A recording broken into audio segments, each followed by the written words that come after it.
Hello bachcho, let's read the question. If T1, T2 and T3 are the temperatures at which the URMS, U average and UMP of oxygen gas are all equal to 1500 meter per second, then the correct statement is option E, option B, option C, all equal, and option D, none of these.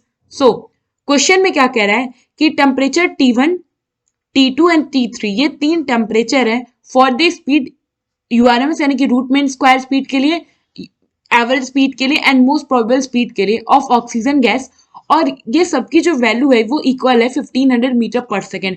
हमें बताना है कि यहाँ पे temperature का आपस में क्या रिलेशन होगा। तो सबसे पहले तो हम देखते हैं कि जो हमारा ये रूट मीन स्क्वायर स्पीड है ये होता क्या। तो जो यूआरएमएस है इसकी वैल्यू होती है अंडर रूट ऑफ 3RT/m, और जो हमारा यहाँ पे एवरेज है यू एवरेज, उसकी स्पीड, उसकी जो फॉर्मूला होता है वो होता है under root of 8RT/πm।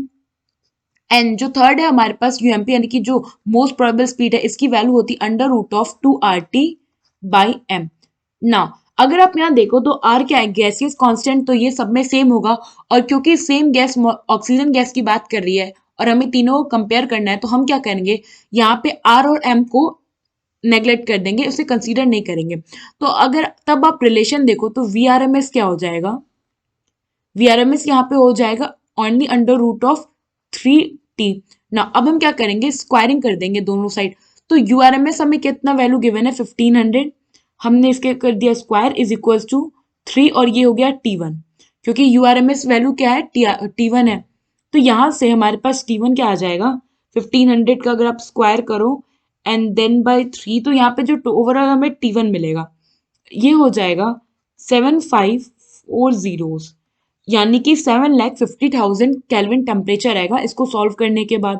Now second है एवरेज। तो एवरेज अगर आप वैल्यू देखो तो वी एवरेज, यहाँ पे जो यू एवरेज है ये क्या हो जाएगा अंडर रूट ऑफ 8T2/π, क्योंकि एवरेज पे जो टेम्परेचर है वो क्या है T2 है, और वैल्यूज पुट करो तो ये हो गया 1500, फिर हमने इसका स्क्वायर कर दिया क्योंकि दोनों साइड स्क्वायरिंग करेंगे सो दैट रूट हट जाए, ये हो गया 8T2/π।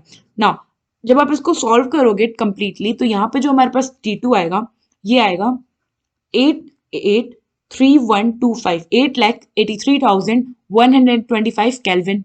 एंड थर्ड जो है हमारे पास मोस्ट प्रोबेबल स्पीड, इसकी वैल्यू जो है अगर आप आर और एम को कंसीडर ना करो तो यहाँ पे जो यू एम पी है वो क्या हो जाएगा अंडर रूट ऑफ 2 T3, क्योंकि यहाँ पे जो एमपी पे यानी कि जो हमारा मोस्ट प्रोबेबल स्पीड है इस पे जो टेम्परेचर है वो T3 है। तो अब हम इसकी वैल्यूज 1500 का स्क्वायर कर दें तो यहाँ हो जाएगा 2 टाइम्स T3 और फाइनली हमें T3 मिलेगा यहाँ पे 11,25,000 केल्विन। सो अब आप इन वैल्यूज को कंपेयर करो तो सबसे ज्यादा यहाँ पे कौन सा है T3, क्योंकि क्या है मोस्ट T3 11,25,000, तो T3 जो है ये सबसे ज्यादा है। उससे कम जो है वो है T2, क्योंकि कितना है 88,03,125, सॉरी ये है हमारा 8,83,125, तो ये हो गया T2। और सबसे कम हो गया हमारा T1, क्योंकि ये कितना है 7,50,000। तो ये हो गया हमारे जो स्पीड्स हैं उनके टेम्परेचर का relation. So on this basis यहाँ पे ऑप्शन बी जो है ये करेक्ट ऑप्शन है। आई होप आपको एक क्वेश्चन समझ आया होगा। Thank you.